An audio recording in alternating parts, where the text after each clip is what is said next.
স্বাগত বন্ধুরা নতুন একটি ভিডিওর মধ্যে। আজ আমি দেখাবো আপনাদের এভাবে যে কোনো ব্যাকগ্রাউন্ডের পেছনে টেক্সটকে কিভাবে নিয়ে যাওয়া হয় প্রফেশনালভাবে। ভিডিওটিকে শুরু করার আগে আমি আপনাদেরকে একটি কথা বলতে চাই, আমার এই চ্যানেলে যদি নতুন হয়ে থাকেন তাহলে চ্যানেলটিকে সাবস্ক্রাইব করে পাশের বেল আইকনটিকে ক্লিক করে দেবেন, যাতে নতুন নতুন যে কোনো ভিডিও আসার সঙ্গে সঙ্গে দেখতে পারেন। চলুন ভিডিওটিকে শুরু করা যাক। প্রথমে আপনারা ফটোশপটি ওপেন করে নেবেন। ফটোশপটি ওপেন করে আমি এখান থেকে আমার যে ব্যাকগ্রাউন্ডটি আছে সেটিকে ওপেন করে নিচ্ছি। আমি এখন এই যে ব্যাকগ্রাউন্ডটির পিছনে টেক্সটকে কীভাবে নিয়ে যাওয়া হয় সেটি দেখাবো। প্রথমে আপনারা নিউ একটি লেয়ার নিয়ে লেয়ারটির ভিতরে যে টেক্সটটি ব্যাকগ্রাউন্ডের পেছনে নেবেন সেই টেক্সটটি লিখে নেবেন। আমি এখানে লিখে নিচ্ছি টেক্সট।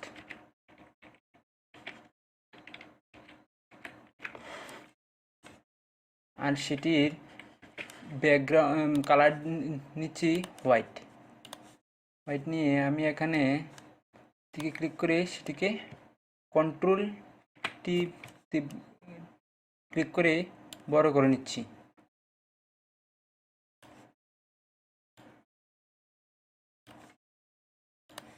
এই হলো আমার ব্যাকগ্রাউন্ডের টেক্সট।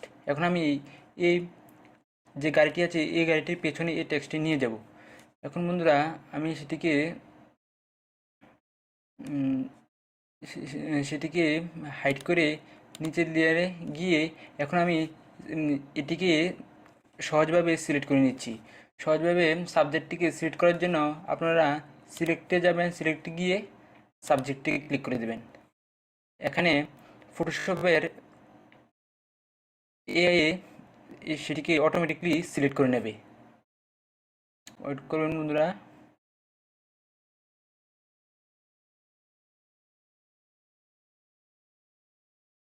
দেখুন সিলেক্টিং সাবজেক্ট হচ্ছে প্রতিদিন পুরোটা।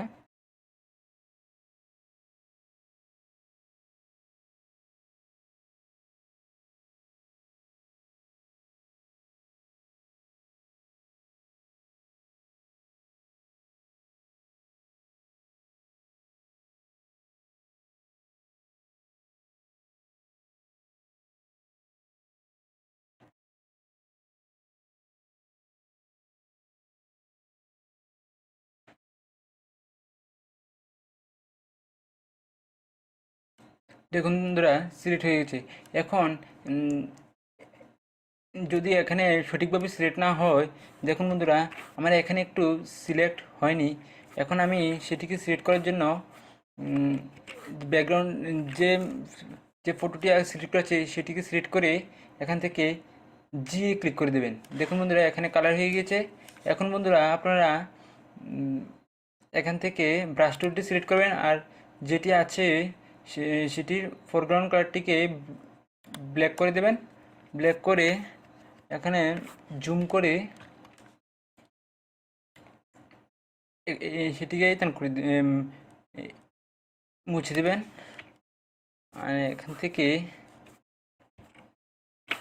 দেখুন বন্ধুরা এদিকেও কিন্তু সিলেক্ট হয়নি। আমি এখানেও ব্রাশ করে দিচ্ছি,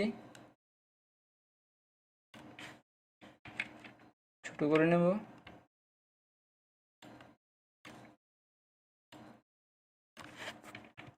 আর আছে দেখিনি। দেখুন বন্ধুরা এখানে কিন্তু সাবজেক্টের মধ্যে এসে গেছে। এখন সেটিকে সাবজেক্টের মধ্যে যে অতিরিক্ত যে অংশটি এসে গেছে সেটিকে রিমুভ করার জন্য যে ব্যাকগ্রাউন্ড কালার হোয়াইটটিকে উপরে নিয়ে নেবেন, উপরে নিয়ে মুছে দেবেন।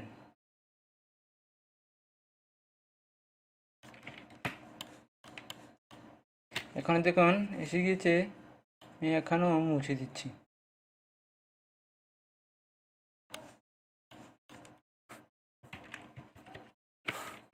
এখনও এসে গিয়েছে বন্ধুরা, আমি এখান থেকেও রিমুভ করে দিচ্ছি।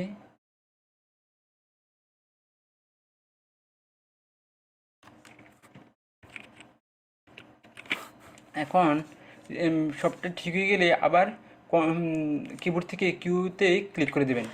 দেখুন বন্ধুরা সিলেক্ট হয়ে গিয়েছে। এখন বন্ধুরা সেটিকে রেখে উপরের যে টেক্সট লেয়ারটি আছে সেটিকে ক্লিক করে দেবেন। ক্লিক করে এখান থেকে উপরের যে লেয়ারটির উপরে ক্লিক করে কন্ট্রোল জিতে ক্লিক করে দেবেন, গ্রুপ করে দেবেন এবং এখান থেকে সেটিকে মার্কস করে নেবেন।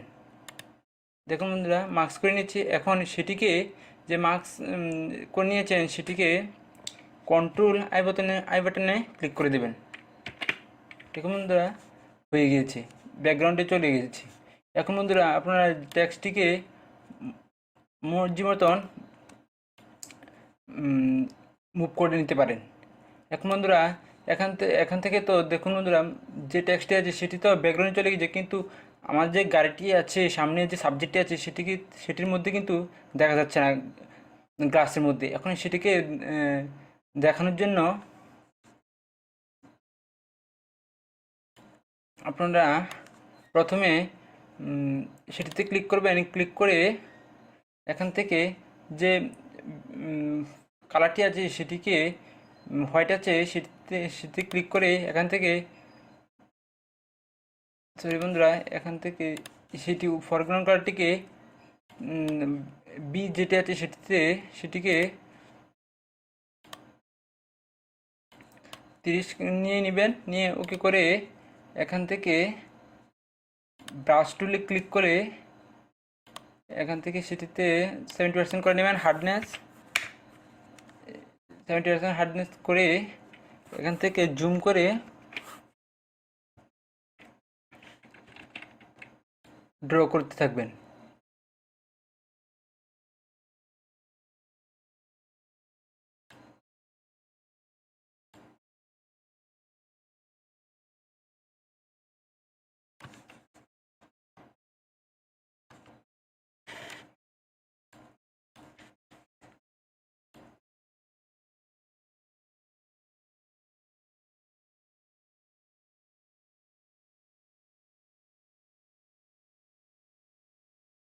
এখান থেকে ড্র করে নেবেন, এখান থেকেও ড্র করে নেবেন।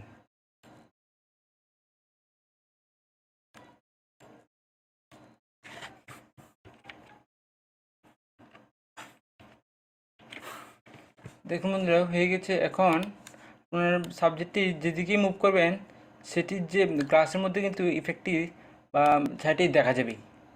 এটি ছিল আজকে আমার এই ভিডিও।